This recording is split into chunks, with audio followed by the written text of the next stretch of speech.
Hello, Amma. Thanks for asking me to read a passage that I like most in Crime and Punishment by Dostoevsky. I'm happy to do that.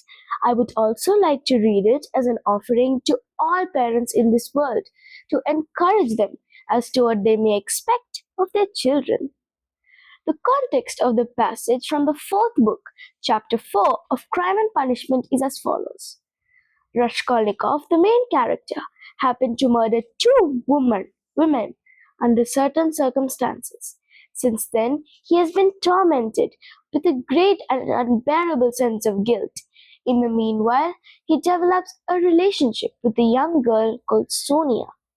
Due to her unfortunate circumstances, she had become a girl of the street. But Dostoevsky develops her in an amazingly spiritual way. She becomes Raskolnikov's ministering angel. In this passage, we see them together, discussing the resurrection of Jesus Christ. Incidentally, they are reading this text, chapter 11 of St. John's Gospel from the New Testament, that Lizaveta, one of the women murdered by Raskolnikov, presented to Sonia. This adds to the pathos of the text. So, here we go. Read! I want you to, he persisted. You used to read to Lizaveta. Sonia opened the book and found the place. Her hands were shaking. Her voice failed her. Twice she tried to begin and could not bring out the first syllable. Now, a certain man was sick named Lazarus of Bethany. She forced herself at last to read, but at the third word her voice broke like an overstrained string. There was a catch in her breath.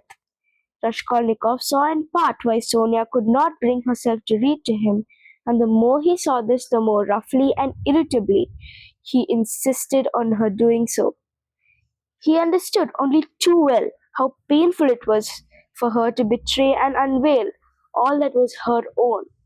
He understood that these feelings really were her secret treasure, which she had kept perhaps for years, perhaps from childhood, while she lived with an unhappy father and a distracted stepmother, crazed by grief, in the midst of starving children and unseemly abuse and reproaches.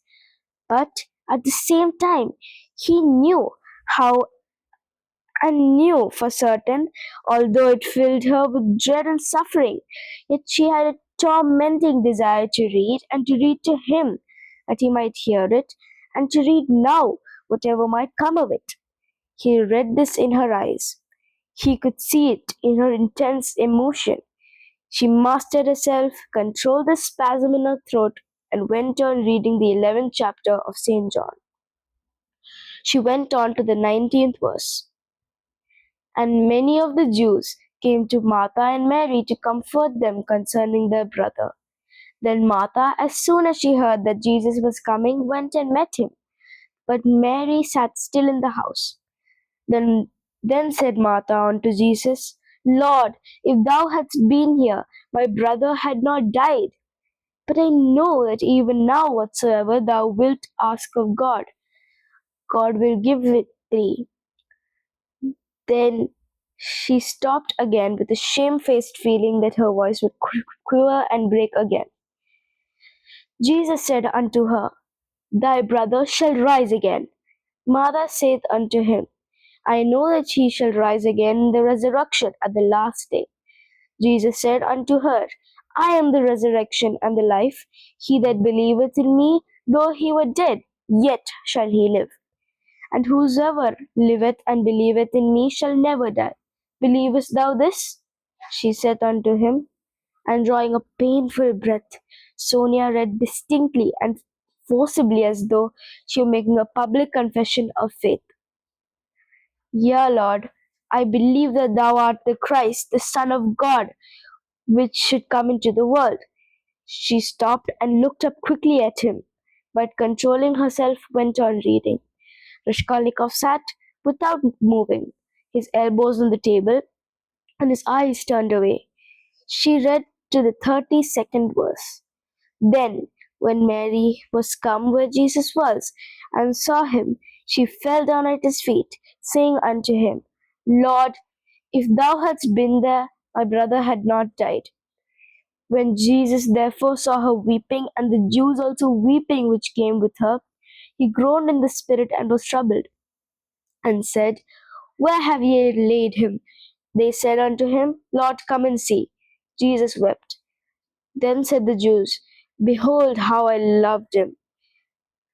And some of them said, Could not this man which opened the eyes of the blind have caused that even this man should not have died?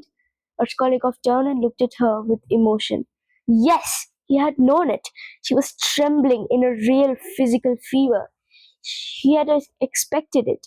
She was getting near the story of the greatest miracle, and a feeling of immense triumph came over her. Her voice rang out like a bell. Triumph and joy gave it power. The lines danced before her eyes, but she knew what she was reading by heart. And the last verse, Could not this man which opened the eyes of the blind? Dropping her voice, she passionately reproduced the doubt, the reproach and censure of the blind, disbelieving Jews, who in another moment would fall at his feet as though struck by thunder, sobbing and believing, and he too is blinded and unbelieving. He too will hear, he too will believe. Yes, yes, at once, now was what she was dreaming, and he was quivering with happy anticipation.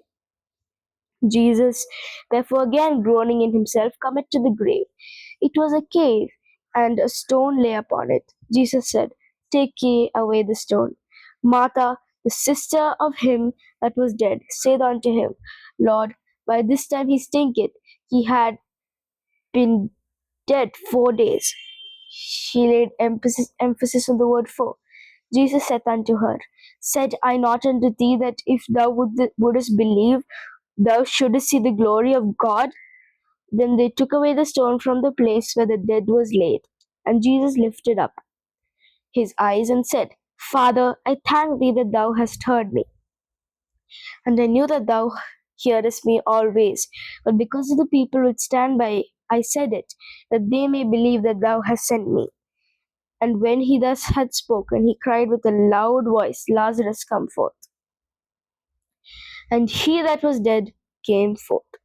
She read loudly, coldly, and trembling with ecstasy, as though she was seeing it before her eyes, bound hand and foot with grave cloths, and his face was bound about with a napkin. Jesus saith unto him, Loose him and let him go. Then many of the Jews came to Mary, and had seen the things that Jesus did believed on him. She could read no more, closed the book, and got up from her chair quickly. That is all about the rising of Lazarus, she whispered severely and abruptly, and turning away, she stood motionless, not daring to raise her eyes to him. She still trembled feverishly. The candle end was flickering out in the battered candlestick, dimly lighting up in the poverty stricken room the murderer and the harlot who had so strangely been reading together the eternal book.